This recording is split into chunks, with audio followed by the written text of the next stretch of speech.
தம் கிருபை பெரிதல்லோ என் ஜீவனிலும் அதே இம்மட்டும் காத்ததுவே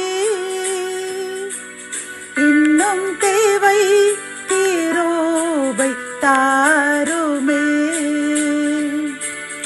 இன்னும் தேவை கிருபை தாருமே. ஆண்டவரும் அருமை இரட்சகருமாகிய இயேசு கிறிஸ்துவின் ஈடு இணையற்ற நாமத்தில் சேனைகளின் கர்த்தர் ஊழியத்தின் மூலம் 22/7/2025 இந்த நாள் உங்களுக்கும் உங்கள் சந்ததிகளுக்கும் மகிழ்ச்சியின் நாளாக அமையப் போகிறது என்று மனதார வாழ்த்துகின்றேன். இன்று நாம் அறியவிருக்கும் கிருபையின் வார்த்தைகள் சங்கீதம் 5:5. வீம்புக்காரர் உம்முடைய கண்களுக்கு முன்பாக நிலை நிற்க மாட்டார்கள், அக்கிரமக்காரர் யாவரையும் வெறுக்கிறீர். கத்தோலிக்க வேதாகமம் இவ்வாறு கூறுகின்றது, ஆணவமிக்கோர் உமது கண் முன் நிற்க மாட்டார், தீங்கிழைக்கும் அனைவரையும் நீர் வெறுக்கிறீர் என்கின்றது. பிரியமான சகோதர சகோதரிகளே, இந்த 7ஆம் மாதத்தில் பரிசுத்தப்படுத்துகின்ற இந்த மாதத்தில் கர்த்தர் நம்மிடம் என்று கேட்கின்ற ஒன்று என்னவென்றால், நாம் வீம்பு பேசக்கூடாது. அதாவது கத்தோலிக்க வேதாகமம் ஆணவமிக்கோர் என்று கூறுகின்றது. ஆணவத்தில் சில பேர் பேசுவார்கள், எனக்குத்தான் எல்லாம் தெரியும், நான் தான் பெரியவன், நான் தான் பெரியவள் என்று தன்னைத்தானே அவர்கள் புகழ்ந்து கொண்டு தன்னை அனைவரும் பண்ண வேண்டும் என்று தற்பிரியராக காணப்படுவார்கள். இப்படிப்பட்டவர்கள் கடவுளுடைய முன்பாக கூட நிற்க தகுதியற்றவர்களாம். அவர்களை அவர் கண்முன் நிறுத்த மாட்டாராம். அடுத்து அக்கிரமக்காரர் யாவரையும் வெறுக்கின்றார் கர்த்தர். அக்கிரமம் என்றால் பிறருக்கு தீங்கிழைக்கும் நோக்கம்.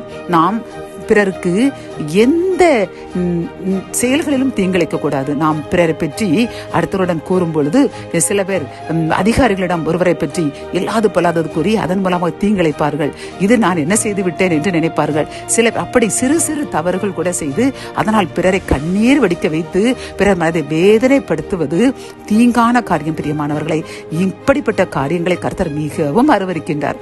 சிலரிடம் இது இன்பான் நேச்சராக, அது ஒரு இயற்கை குணமாக பிறரை பற்றி ஈஸியாக அவர்கள் கோல் சொல்லி விட்டு சென்று விடுவார்கள். அவர் கற்பனை செய்தே சொல்லுவார்கள், இவர்கள் தான் எனக்கு செய்திருக்கலாம், இவர்கள் இப்படி செய்வார்கள் என்று அவர்கள் மனதில் நினைப்பதை கூட பிறர் செய்து விட்டது போல் போய் கூறிவிடுவார்கள்.